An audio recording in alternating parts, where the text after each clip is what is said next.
Hello everyone and welcome back to the Grumpy Surfer podcast. I am the Grumpy Surfer and your host, Ads Lyson. Well, let's get to it. It is 2022, New Year. Happy New Year to you all. And I hope you had an absolutely amazing festive season. I know I did in Devon, the UK, with my family. Lots of surfing, lots of jiu-jitsu. Seeing a bit of the family at the beginning of December. Opening Christmas presents with the kids. It's been super fun. So before we get into the podcast this week, a couple of discount codes for you. The first one is for Braw Surf, a Scottish surfing brand. For their merchandise, go to brawsurf.co.uk and use the code, capital letters, Grumpy Surfer to get 20% at the checkout. Also to get 10% off the most amazing surfing program that I've been doing for the last 2 to 3 months. Ombi Surf, go through the links of ombi.co/ref/grumpy surfer. The link will take you straight in and automatically take a 10% discount off before you go into your 12-week program or any of the other programs that are there. Like I said before, absolutely amazing programs. The apps are really slick, really clean, really easy to use. I know I'm saying really a lot. It's the best surfing program I've seen and I've used. It incorporates surf skates, bow shoe balls, cardboard surfer, and the insight from Clayton, my neighbour, and Anthony Lay, who is the co-host. Superb content, guys, so get yourself amongst that.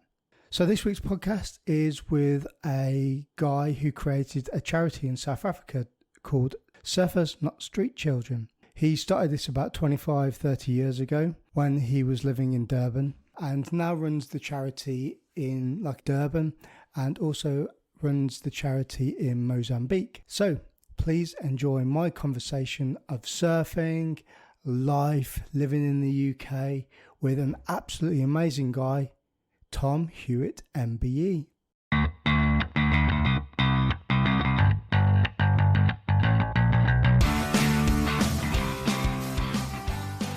Tom Hewitt MBE, welcome to the podcast. Great to be here. Mate, 3 questions that I always do at the start. First one is, how are you? Second one is, where are we? And third question is, have you surfed today? I haven't surfed today. Answering the third question first. We are in Braunton in Devon, UK. And what was the first question? How are you? Oh, I'm pretty good. Yeah, all good, thanks. Your kids and the guys that are affiliated to your charity have been pretty busy over the last few months, haven't they? Yeah, true. It's been a busy time. It's been great to have a guy called Minnie Cho who runs our Mozambique program over here with a girl called Snay Makubu, who's a 19-year-old ripper from South Africa who's attached to Surfers Not Street Children as well. That's been awesome, and obviously they've been spending time with my son Siander, who surfs here, and they got so lucky. They had one of the best swells in so long. I think it's probably one of the best swells that I've surfed in the last couple of years, purely for the fact that COVID just took a big kick in the nuts last year as well, and the size of the swell as well kind of kept the hordes of people at bay a little bit too, right? Yeah, that Sunday. I certainly had what I would consider maybe my best wave at Croyd. I mean, I've been over here a bit in the last few years, so I've got used to Croyd. What a spot! But that was definitely sort of on the A-list days. But what seems to happen after you get a absolute cooker is you get rinsed, and I got absolutely drilled afterwards. So I still walked away thinking about the ride rather than the wipeouts. But it was super fun. Isn't that the way? And I've had situations like that where you have a really good ride, whether it's a really long one or you've nailed a massive turn or you managed to get a little cover up or something like that. And then you're like that, I'll stay out for another half an hour or get one more wave, and either it goes flat, you don't catch anything because you're not in the right position, or you just get smashed. And then it kind of puts a bit of a dampener on it, doesn't it, sometimes? Yeah, you get whipped. And, the other one is we call it last wave syndrome. When you tell yourself you're going to have that last wave, so you overamp it, you put so much into it, and that's when you get injured. Yeah, it's very, very, very, very true. So a little bit of background for people. You run a charity in South Africa, Mozambique. Is there anywhere else? That's our two operating areas. Yeah, called Surfers Not Street Children. But you're also going right back to sort of like the infancy of that. You also started by running a charity called Durban Street Team. Is that right? Yeah, that's right. Yeah.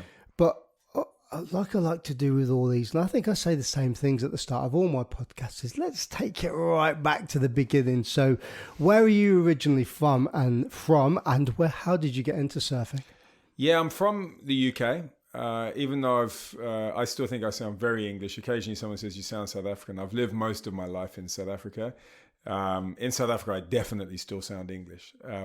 But I grew up close to the South Coast, and I actually visited the US and saw surfing and learned to surf when I was about 14 years old, and completely bit the bullet, was stoked on it. I skated as well throughout my teens. And at the age of 18, I went out to South Africa. My parents had been into social causes, so issues like apartheid and other social issues around the world were talked about in our household. So I went out as a volunteer in the anti-apartheid movement, which was pretty fascinating.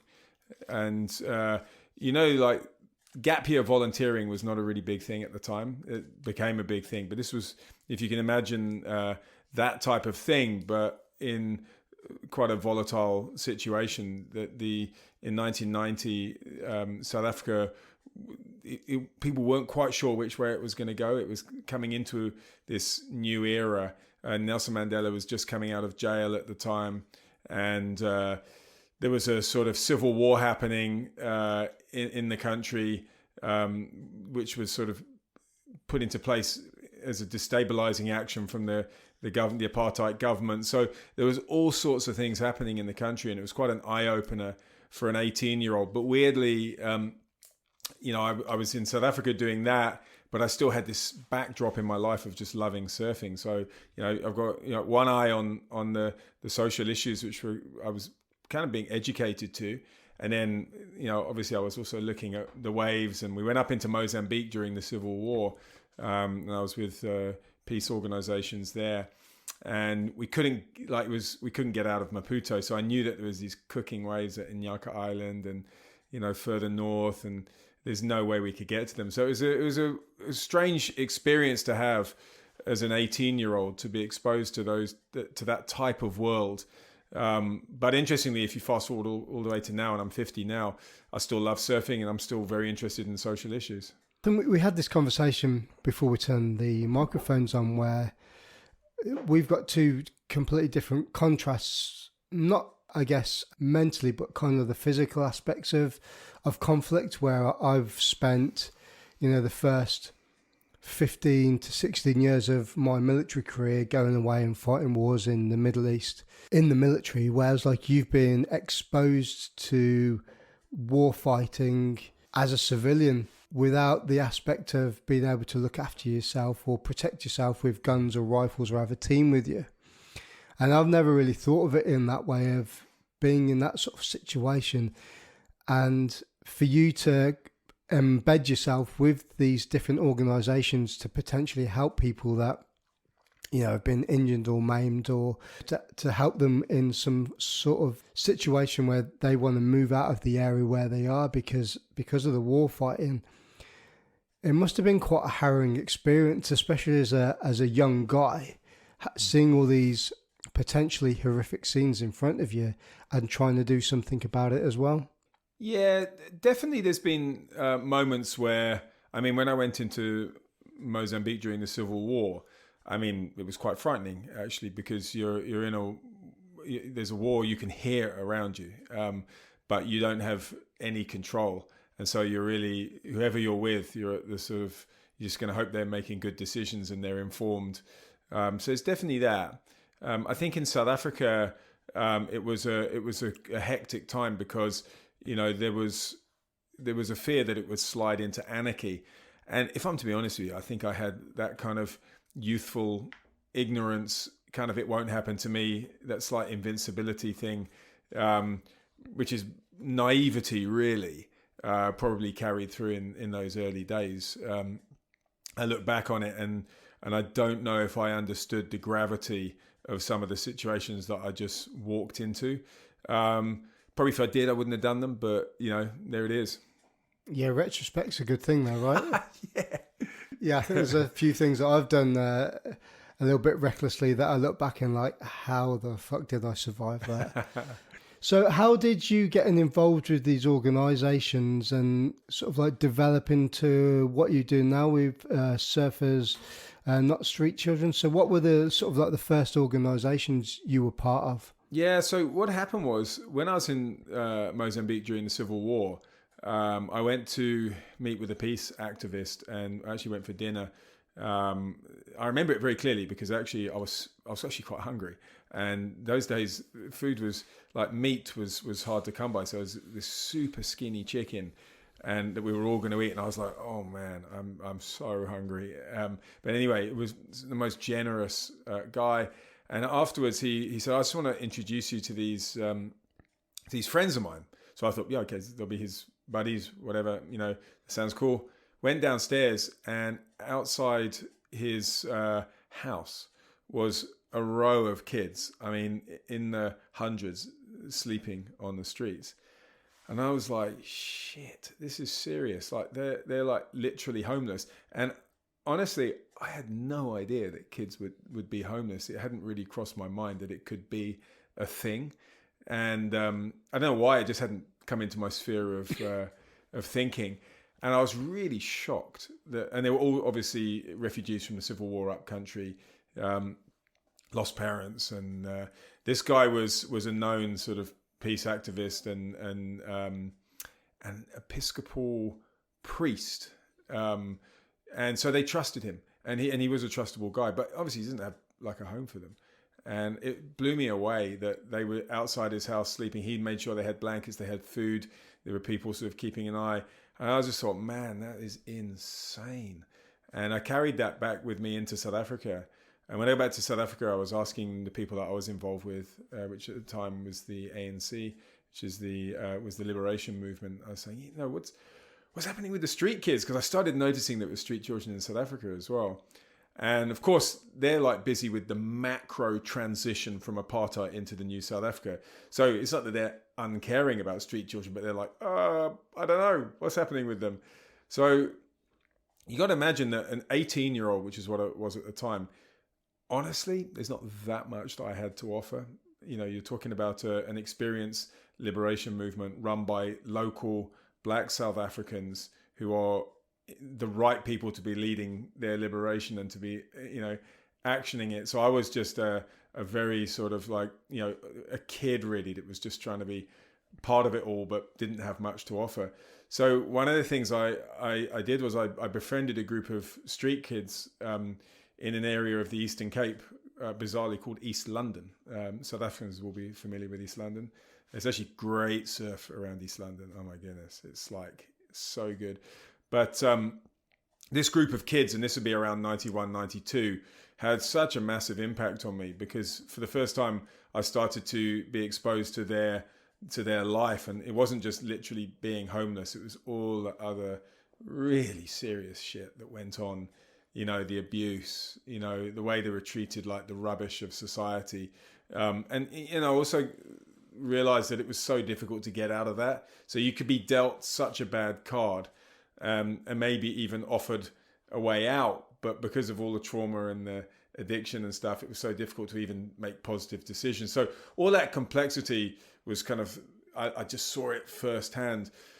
And so I'd asked the connections I had there, is there anyone helping the street kids? And they told me of this little place. And they said, it's in one of the local townships.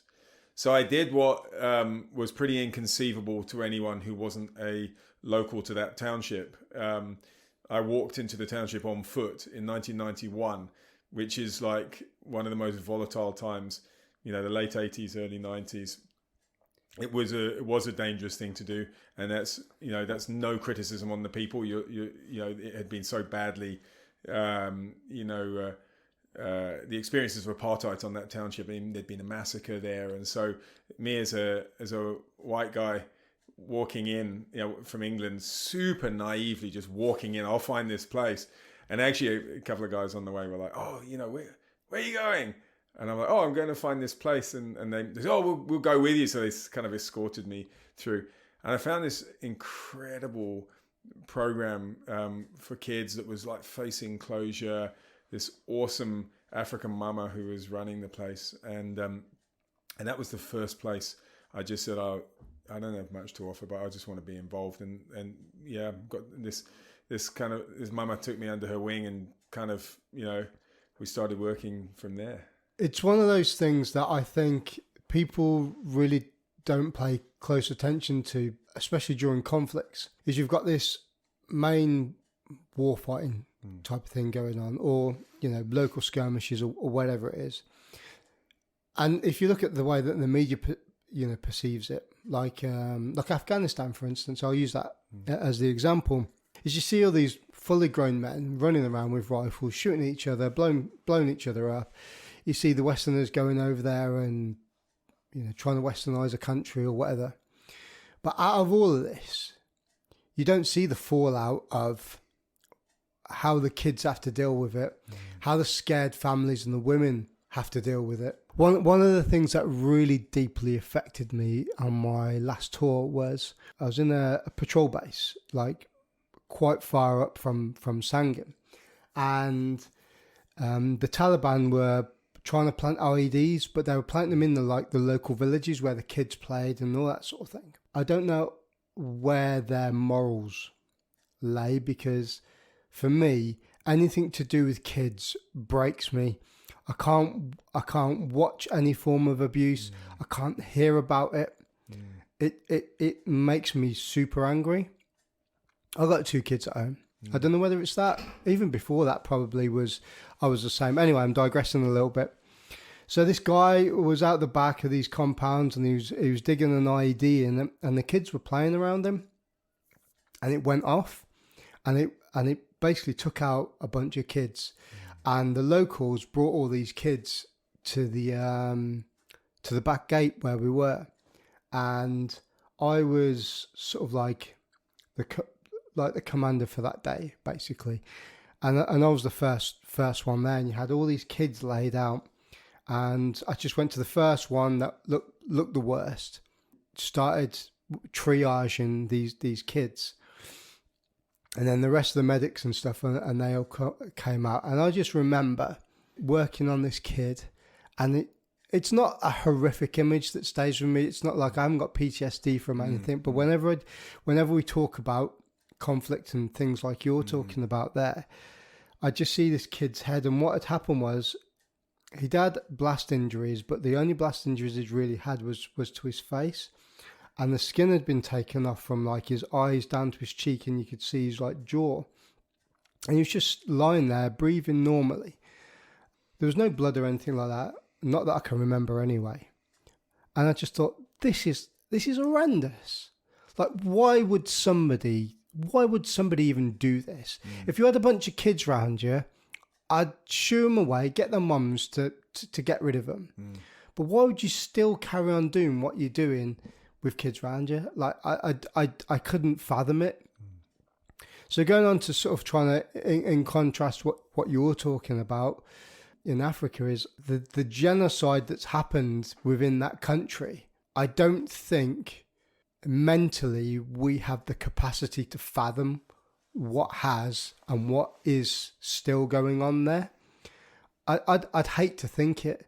So doing what you do now, giving these kids something to look forward to, and they can almost see there's almost like a bit more of a golden lining behind it. Well, it's more than commendable. But I just feel like if there are people like you that have started, when you were 18 years old doing this, it's pretty fantastic, if I'm perfectly honest. Well, thanks for your encouragement. I appreciate that. And yeah, I mean, there have been horrific instances across the continent of Africa. And actually, sadly, if you look back at it, a lot of it sort of like stems out of the the colonial structures and false borders and the style of colonialism, and the continent seems to have had to deal with so much. It is horrific. But what I could see in the Mozambique scenario, and then of course in South Africa as it was transforming, was the bottom line. Kids are kids, and I always struggled with the feeling that the reality that's what is true reality. I mean, or what is familiar to me seems so real, and so, for example, growing up with a family, I was fortunate enough to have a good upbringing. That just feels normal to me.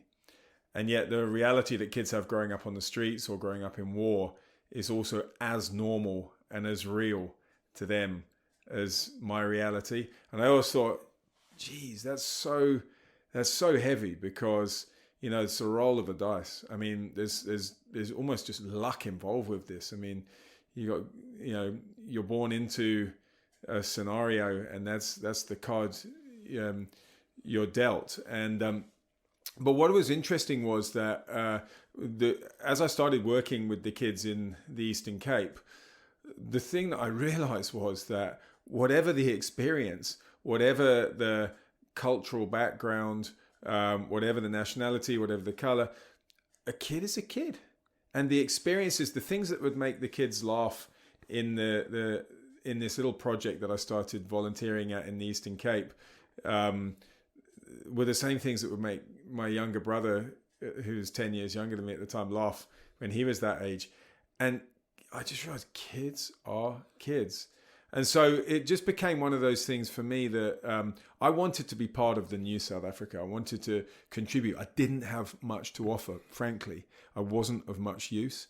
I wasn't like one of these people who came in with a really good deal, but something I could offer. But the local South Africans who had been involved in the liberation movement, the Black South African community largely, were just so generous in spirit to me. It was like just wanting to be part of the new South Africa was enough. It didn't matter that I didn't really have much to offer.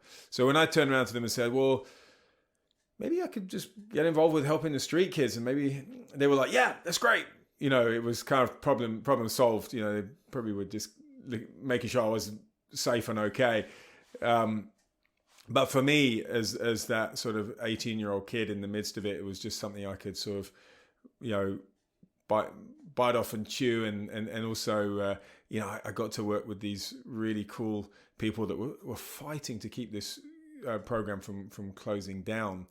And the area of East London, we actually had quite an impact on the number of kids in the area. And after a while, I'd heard that Durban was the epicenter of the street kids crisis of the time. And in those days, it was a crisis because you're having displaced kids from the political violence. There was a civil war at the time between the ANC and what was called the IFP. So the IFP was funded in a sort of contra movement way, was funded by the nationalist government at the time, or armed by the nationalist government to destabilize the liberation. So your classic sort of contra scenario. And so there was a civil war brewing in KwaZulu-Natal. So we were getting the kids coming down from that political violence, them living on the streets in Durban. And then, of course, at the same time, you had the pandemic, AIDS. And AIDS was pushing in, and over time, actually, the numbers of kids just swelled in Durban. I mean, I'm talking now the 90s.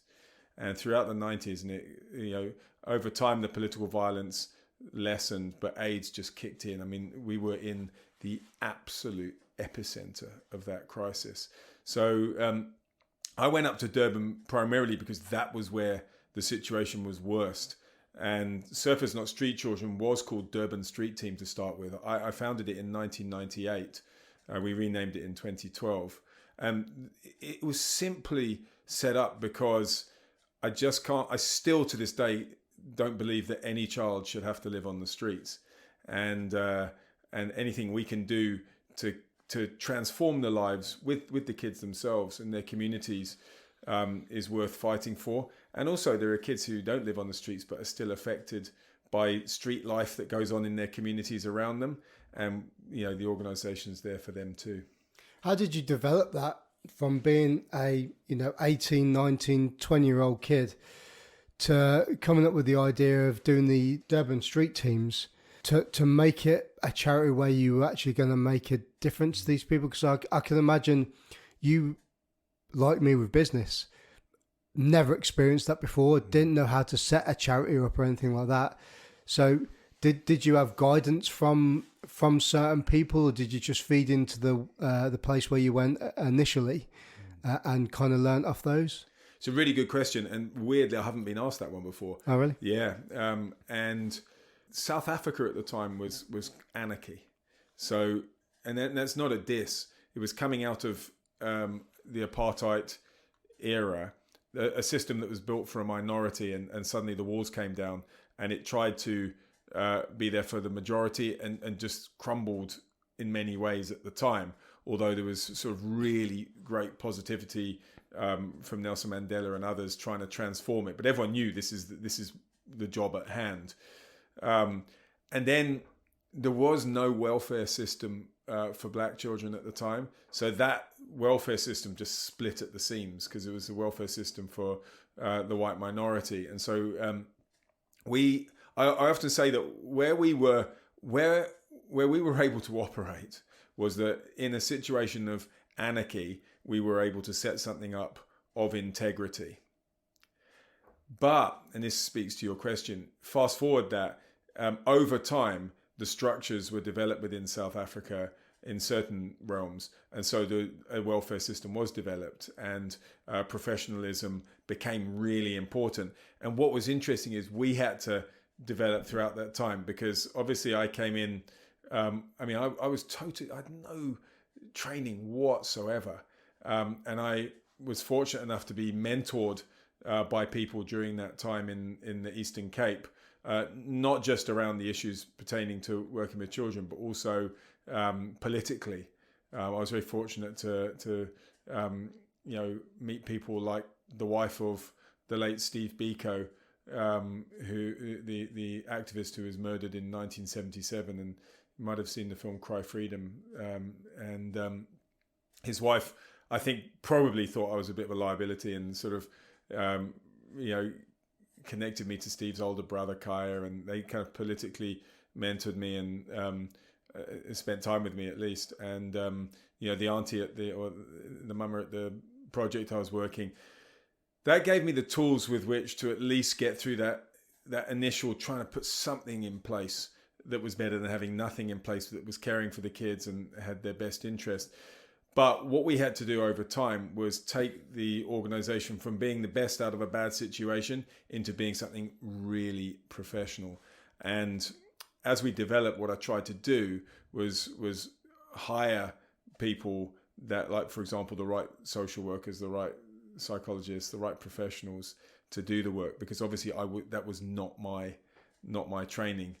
The era changed from being that sort of chaos of a changing political dynamic to one where every sphere was trying to professionalize. It must have been quite difficult in the start as well, because none of this comes for free.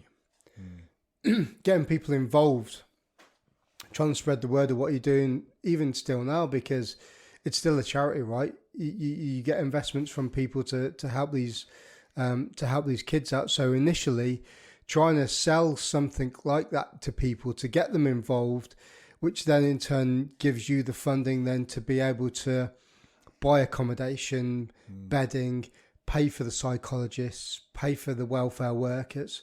I know nothing about charities. I'm literally just going off the top of my head what I think maybe goes in behind the background activities to all of this. But it must have been quite a daunting prospect to start with, and you must have had to learn really quickly on the run to be able to gain that funding to create that. Yeah, initially, essentially what I was able to do at the beginning was use the fact that I had a little bit of I knew people in the UK, and the rand to the pound at the time meant that if we raised a little bit of money through friends and family in the UK, it actually went a long way. Believe it or not, that's how it all started. Because this organisation that I started volunteering with, I mean, it was struggling to even stay open. And in a sense, using the privilege that I had, growing up where I did, and even though we didn't have money per se, I had the ability to rally people here, which is kind of a privileged position to be in. So that's how we did it in the beginning. Just rallied family and friends and everyone, kind of begging bowl, tipping a hat type thing. And over time, we had to. You talk about sustainability, but if you're relying on donations, sustainability is a strange word, because how would you become sustainable in those circumstances? What we've done over the year is developed a network of supporters, what I call an army of small givers. So people who sign up to sort of £5, £10 a month.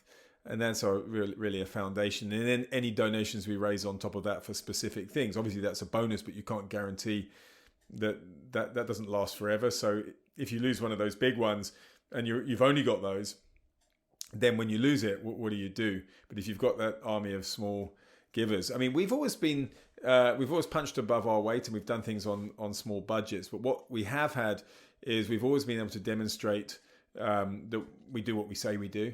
And so we've had that integrity, which people understand. And then we've also had good brand, because, I haven't really spoken about how we came on to being connected to surfing. But I was coming on to that. I was coming on to it. But we've managed to develop really good brand, which we'll get onto. I think it's better to have integrity and brand and no money, because you can then use the integrity and brand to develop partnerships. And sometimes if you haven't got the integrity and the brand, you're just given a lump sum of money. Once that money's done, you're done. So with the Durban street teams, I read that you went through a series of different sporting activities that you tried to get the kids into, or get them involved with them, to try and keep them away from the gangs and the drugs and all that sort of thing. So how did I mean, it's a silly question to ask because you're a surfer, but how did all of that develop into actually bringing it to the coastline and creating basically a surfing fraternity charity that it is what it is now? I always surfed. So for me, I was surfing and then working with street kids. It was two separate things. And the kids that were playing, we had programs that were related to soccer, art, drama, music, all sorts of things. It was really fun. But then the one day, I have told this before, but I think it's a risk of repetition. It's a story worth retelling. I was surfing at the pier in Durban, the new pier. I was surfing wedge side of the new pier, and one of the kids came up to me, and you can talk to people on the piers in Durban when you're surfing. It's pretty cool, actually. If you're riding the bowls, it's a bit more difficult if there's a good swell and you're riding the back line. But if you're riding in the bowls, which are super fun little skate parks. So this kid came up to me and it's like, Tom.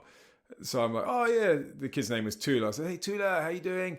He says, I want to surf. Now I knew the kid could swim. And it was 3 foot max, 2 to 3 feet, super clean, glassy, time between sets, it's warm water, so he had boardies because the kids kind of wear shorts mostly anyway. So I said, okay, jump off the pier. He jumps off the pier. I put the leg rope on him, push him into the wave.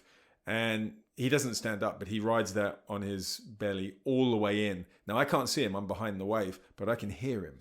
I can hear him hooting all the way to the beach. And he grabs his board, kind of half tripping over the leash, runs round, straight back up the pier, jumps off again, wants to do it again. Honestly, it was a light bulb moment. I was like, why did I not think of this? I spend my life surfing or helping these kids. I get so much stoke from surfing. Why did I not think that the kids might, and I think part of it was I didn't want to be imposing what I liked on, a guy comes in from elsewhere, likes surfing, so the kids must surf because he surfs. I didn't want to be that guy. But the kids wanted to surf. So we thought, okay, well, let's run a little surf program as part of this. And soon, the kids got so into it. And I think partly because during apartheid, the black people had been banned from the beaches. So, it wasn't that there was no, that culturally this was not a thing. It couldn't have been a thing because black people were not allowed on those beaches. So it was something so new, and that these kids kind of felt that they would be, the pioneers and the vanguard of this new crew of black surfers. It was something within their community that was just so exciting. And one day we just had a donation from O'Neill, O'Neill's been a long-standing partner of ours, and O'Neill South Africa, which is run by a guy called Paul Canning, who is you may recognize the name from, he was a former ASP charger, so what's now WSL. So he was on the world tour. Really great surfer. Paul runs O'Neill in Africa, and he'd just given a donation of suits. So all the kids in the program had these like awesome 3-2 wetsuits. And if you know Durban's like super tropical. We do wear wetsuits in winter, but this day was sweltering. It was like 34, 35 degrees, 100% humidity, just hot. And so I was like to the kids, okay, let's go surfing. So I'm in my boardies. Then they all come into their wetsuits. I'm like, guys, it's like 35 degrees almost out there. You're gonna die in these wetsuits. And they said, no, you don't understand. I was like, okay. They said, on the way to the beach, we walked through where the kids lived as street kids. And so that juxtaposition, I always found amazing, these kids in wetsuits and boardies and whatever. And then the streets was always amazing in my mind. But what they said to me, and this is how we got our name, was they said, you don't understand that when we have our wetsuits on and we walk through these areas, we're surfers, not street children. And suddenly I realized that this is about identity as well. And I don't mean replacing cultural identity, but an identity within who they already are. And they were surfers, and it gave them dignity, it gave them pride, it gave them identity, it gave them community, it gave them a crew, and they could be proud of themselves. And that became really important to our work, this idea of surfing and being part of something, this new crew of black surfers in post-apartheid South Africa became pretty central to what we do. So you've got a surf club and a surf house in Durban, which acts as a safe house as well. There's a Tofu, is that right? Tofu Surf Club? Tofu. Yeah. There we go. Tofu. That's my Britishism there. It's just saying what I see. And then there's also Girls Surf 2, which is based in Durban. So they're kind of three subtitles to the Surfers Not Street Children brand or charity, you could say. Yeah. Which is kind of cool. And I think with the surf club and the safe house, I think that's kind of a key thing as well, because even if you run these almost kind of workshops where the kids come down and they can surf, inevitably there are still thousands of kids or hundreds of kids that still want to be part of something, but you can't house them all. But if they can have some form of identity or be linked to somewhere, that can almost be a home from home for them as well, which is kind of cool. I don't know, is that... Well, yeah, you've hit the nail on the head, and for a number of reasons. So what we have is we have the surf club. For surf club, read drop-in center. It's just a cooler way of saying drop-in center. And so kids can come in anytime during the day. We're open. They can come in for surf lessons, but we've also got social workers, carers, and the hook is the surfing, but the social care is there. And then the surf house, although we run loads of different programs there, it's our emergency residential facility. But going back to the point that you made, for us, we don't want to split families up. So if there's a way of supporting families to stay together, that's the goal. Because a lot of the kids will have a mother and the father sometimes, and they may really be struggling. And so our primary goal is to provide a place where kids can be with their family, but spend the majority of their time in our program. So instead of being at home and spending the majority of your time in the streets, obviously it's a bit different if it's a kid living in the streets, but we want to provide the place where they can spend most of their time, but still have the connection to their family. But we have to work, with some of the kids, we're literally rescuing them from the streets, and with others, we're providing a place that's a refuge for them so that they can, they're not in the streets during the day and then going home at night. And for others, it's a diversion. So, they could easily get into many of the issues related to street life, but they haven't yet. And so what the project does as diversion is gets them into surfing and provides them a path based on, bottom line, if you want to surf well, drugs is really bad if you want to be a good surfer. I don't mean from any moral and ethical thing aside and health, forget that for 1 second, although I do believe that as well.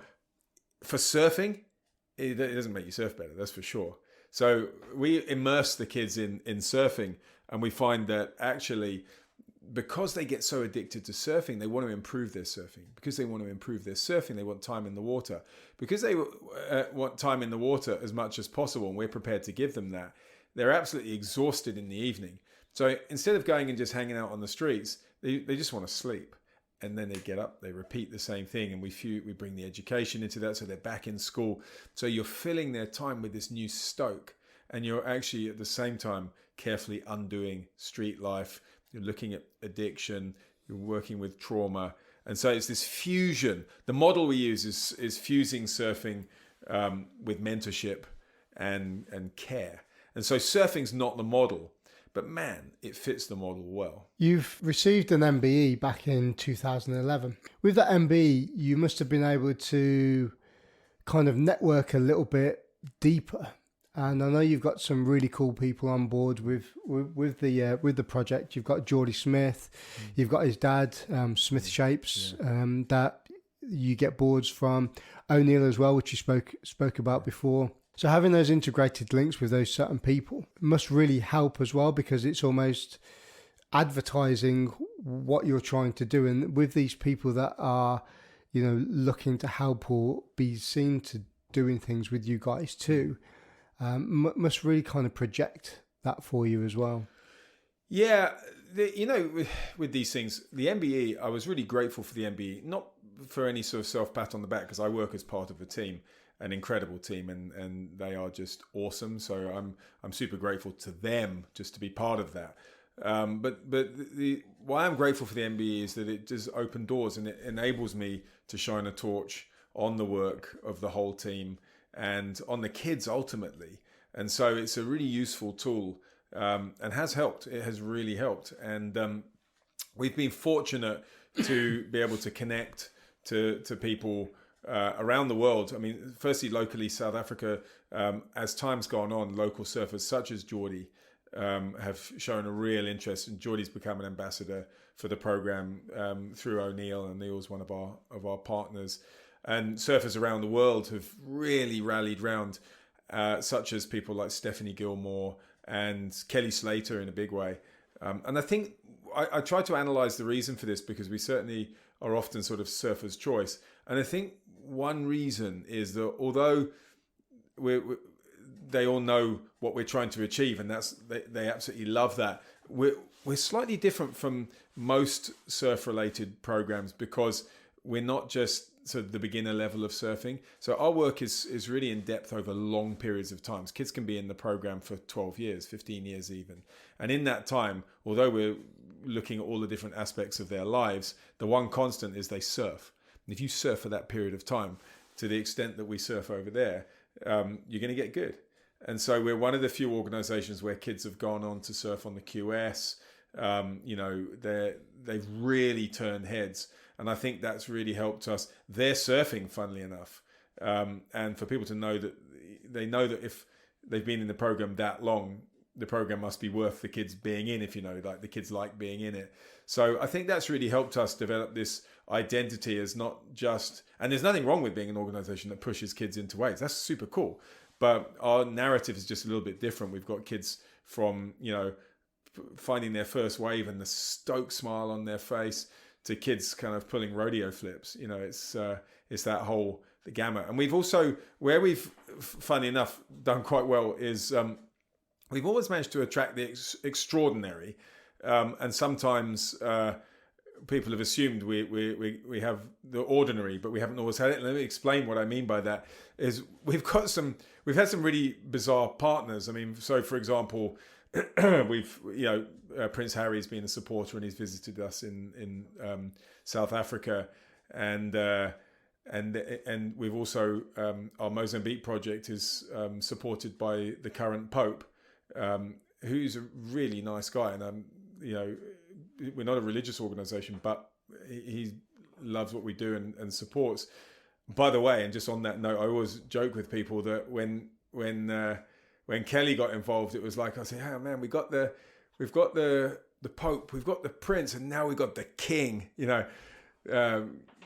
Bizarrely, Kelly actually was the reason that the Pope came on board, because we did an edit with Kelly that someone in his charitable organization saw, and that filtered back, and that's how we got that involvement.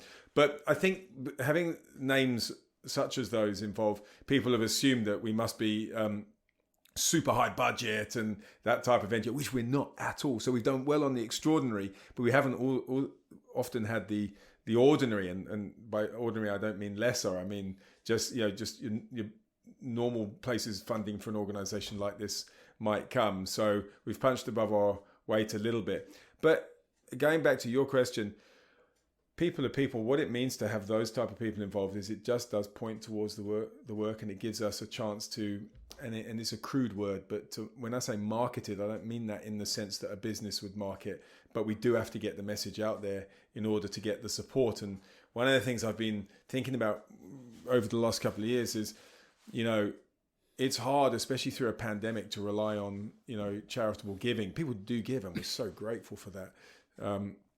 But there must be a way of using this sort of integrity and brand to bring in money that counterbalances this a bit. And so we've actually launched our Surfers Not Street Children merchandise recently, which has been, I think, could really help out the organisation in the future. Exposure in any business is the only way that you're going to get your point across, what you're trying to do.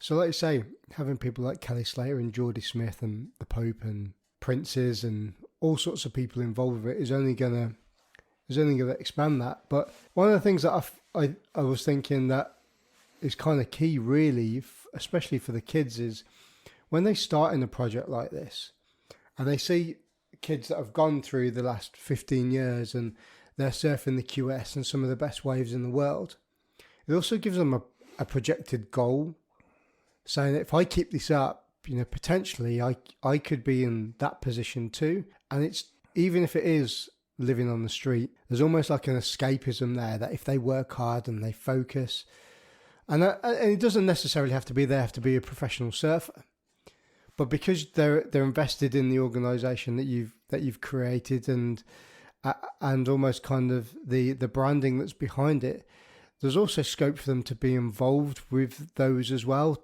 Whether it's O'Neill or even, if they want to be entrepreneurial and they want to create their own surfing business, or, do something similar to what you've done where they're affiliated with you. And there's so many spider's legs that come off this, that it just comes from influence and having an outsider looking in, and also those eyes from being inside it looking out.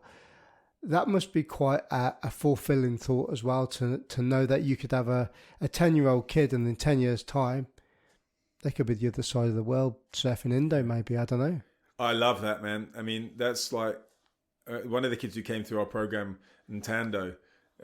He was 8-9 years old, sniffing glue on the streets, had lost his parents, and he 10 years later was on the South African national surfing team at World Juniors. Had his green blazer representing South Africa. An ex-street kid was now a national surfer. Was sponsored and had a pro junior career. Today, He's full-time in a surf shop and still a sponsored free surfer. I mean, that is an extraordinary success if you think back to where he was as a child. So those type of stories, although,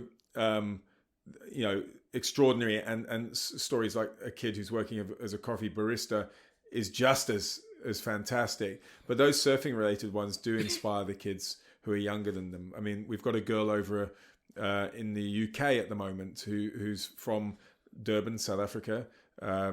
She's her and Minnie, who runs the program in Mozambique, are on a tour of the UK at the moment, and her name is Snay Makubu. And Snay, although she didn't come from the street, out of the street situation, she came out of a good family living in quite difficult circumstances. She learned to surf in the program, and she's gone on to be a QS surfer. She surfed in her first adult QS event in Senegal recently, and she's going back in December to do the Belito Pro. Has also surfed for the South African junior team. I mean, the girls in our program, and we have a really strong program called Girls Surf 2. Those girls absolutely idolize Snay. So she is someone they can, exactly as you said, they can look up to, they can role model, they can look at her as a role model, and, it just gives them something to aim for. And of course, our program's not about making pro surfers. That's really a byproduct if it happens. It's about giving kids opportunity to transform, to develop, and to become independent in themselves and self-supportive. So ultimately, we're looking to get them into the job market and to get them employed or into businesses. But when those surf-related stories do come up, the anomalies, they're really fun.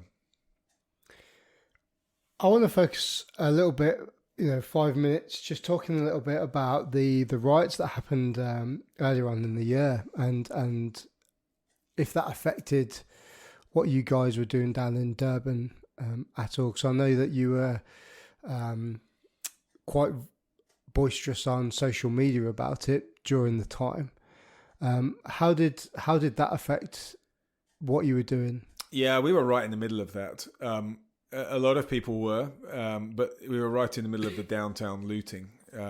And really, what happened essentially was an attempted coup, and it was a destabilization from within. So it was related. Excuse me. It was related to the former president Jacob Zuma, who had been arrested on contempt of court charges related to a corruption charge, and his supporters are still very strong within the country, and there was really what can be tantamount to an attempted coup going on, the destabilization process. And the country, or at least the region of KwaZulu-Natal, went into absolute anarchy and chaos and widespread looting, and I mean, literally you could not get anything in the shops. Everything was gone. So we had a situation as an organization whereby we were running out of food. Amazingly, we'd done a grocery shop the day before this happened. So we didn't see it coming, but that was just good fortune. But then after a while, after a few days, we're like thinking there is no food about. And so a friend of mine who works at O'Neill, he started saying, well, we're gonna try and find food and just ship this stuff into you, and which is kind of dangerous when no one's got food, to be the guy carrying food around, So that was pretty special what he did. In the end, we had to fly food in from Cape Town, so groceries had to fly in. That's just extraordinary in South Africa. That's never happened before. I think the country was at breaking point on a number of levels, and I think it's part of it was to sort of it was without getting too deeply into it. I mean, it was also to undermine the current president, who is actually trying to fight corruption, Cyril Ramaphosa. He is actually a man of integrity, but after the years of the Zuma corruption, it's so difficult to undo the damage of that period. So there was a tough time, not just for the families who in wealthy areas who were threatened by this, which was happening, and that is true, and I do feel for them, but also for the people in the downtown areas that were among the areas being looted. It was also a really dangerous time and scary time for the kids in our program. I mean, it was a scary time. When did you move back over to the UK? I came here for two reasons, and I didn't come here permanently, funnily enough. I came here because I wanted to get the family all on the same passports. My wife is a South African. I'm obviously British. My kids have dual nationality, so we wanted to all get the same passports. So what was left was my wife coming over, and you have to do 5 years.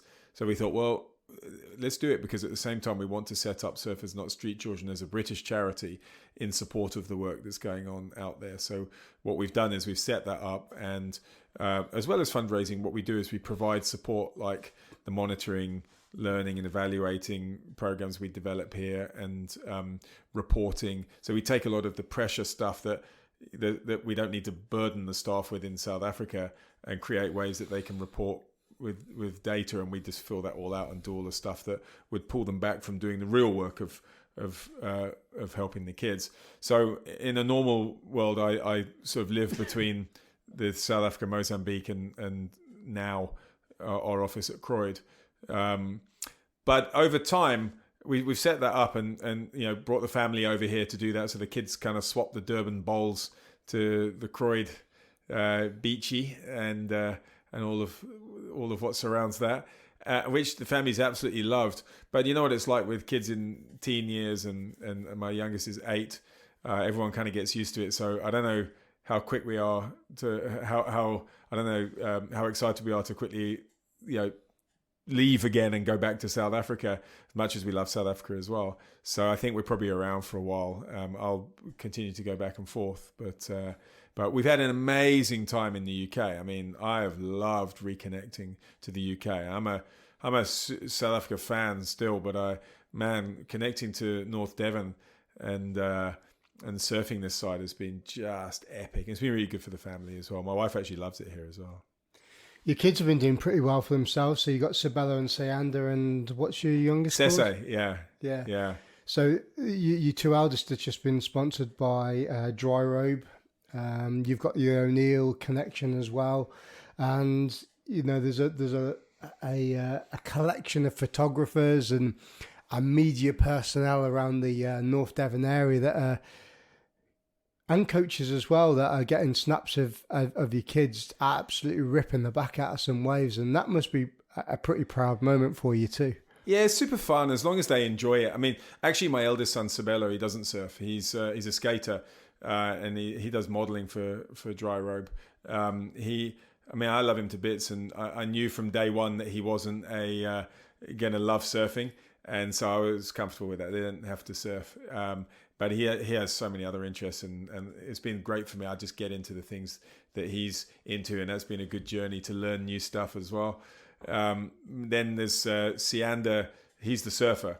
So he's from day one, he never even watched kids' TV. He was just watching surf edits. So I knew he loved surfing. So I've obviously encouraged him, and he's a good little surfer now, and he's become an ambassador for the Wave in Bristol, which is really exciting, and he rides for Dry Robe and O'Neill and a couple of others. Look, with the junior surfing, it's a tricky little one. As long as the kids are loving it. I'm not pushing him. If he's not loving being in the middle of it, then there's no push from me. But if he wants to go that route, then I'll definitely journey with him. I think there is something special about being able to surf with your son or daughter. I'm glad that one of my kids does surf. The jury's out on the 8-year-old whether he will or not. He's taking surfing lessons, but I don't know yet. But some of the most memorable sessions I've had have been with my eldest two. When he used to surf, and certainly now, Siander is going to very soon be comfortable in stuff bigger than I am these days. So that's a kind of fun moment to be at, and we've kind of explored the Devon coastline and beyond in the UK a bit together, and we do trips back to South Africa together to surf as well. So me to work and him to surf. So I love surfing with I love surfing with Siander and doing other stuff with the crew. Family's everything.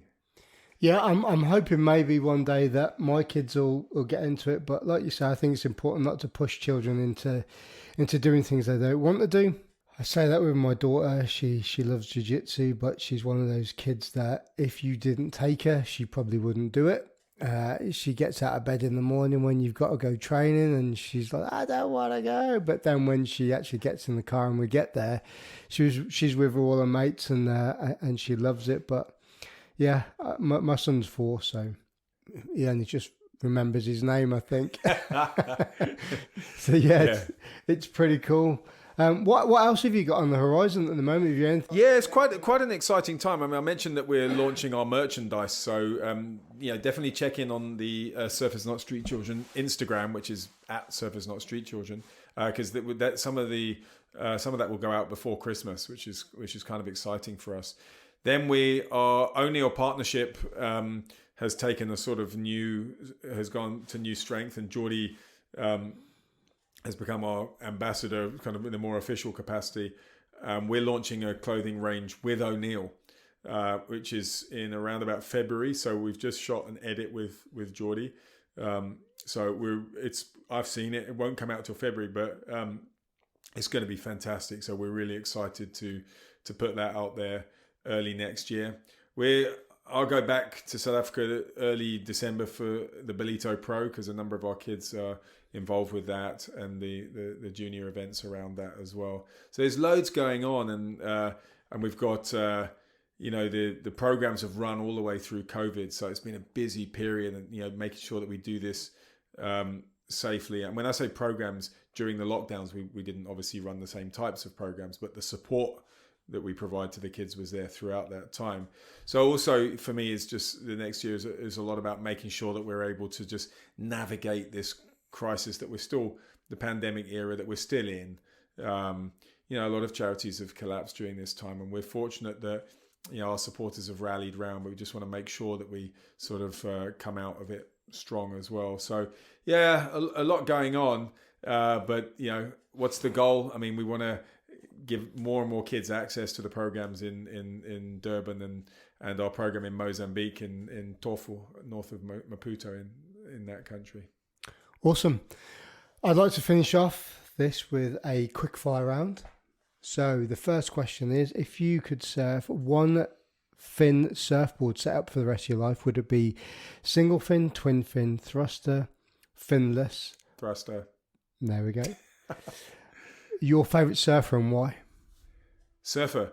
I'm probably Kelly, actually, just because he's a lifelong hero, like for many people. And also, he character-wise, I think he's a great character and a thoughtful guy as well. So yeah, probably Kelly. The first surf film you ever watched? It's definitely Crystal Voyager. Yeah, George Greenough. I had it on VHS. I got it from the back of a surfer magazine.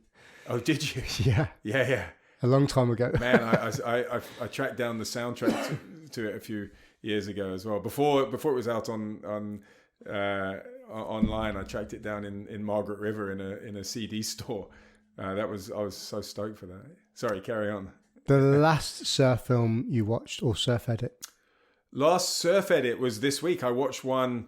A left point break thing in England.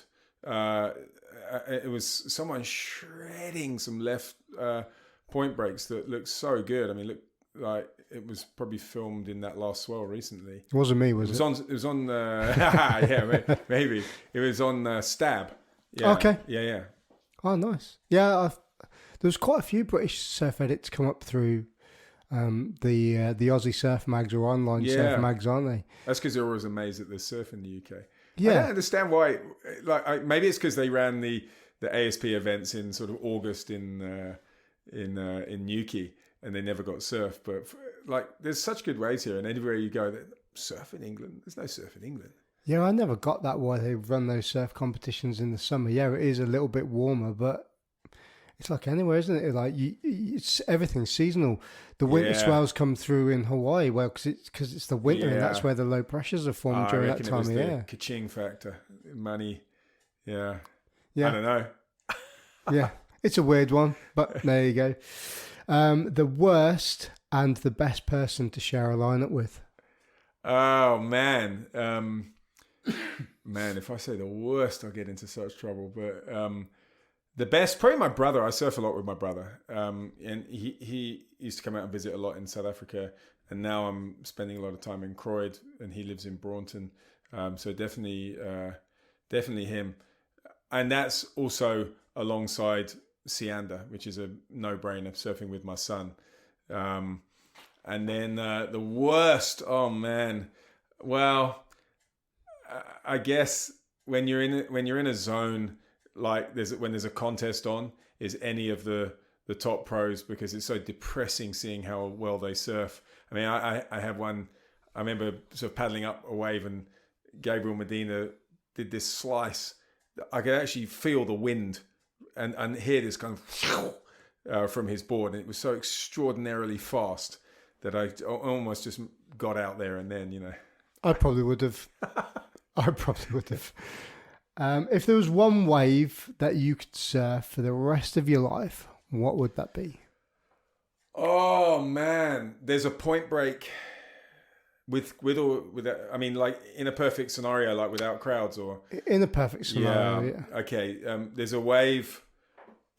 I'm not going to name it, but there's a point break in the region in where our project is in Mozambique. If I could get that without the new crowd, that's sort of like it's so crowded now. But if I could get that would be it. And then I also rate Croyd. Hey, you know, that would be maybe next on my list. Or I mean, obviously Durban because that's home, but one of those three. Tom Hewitt, thank you very much for talking to me on the podcast, and I appreciate your time. Oh, thanks for having me. Cheers, mate. Cheers. And that's it. Next episode will be with Stuart Cooper, who owns his own film brand called Stuart Cooper Films, who does motivational jiu-jitsu videos with lots of high-level guys. He's also a black belt himself, living over in Canada, so look forward to that one. Thanks for listening.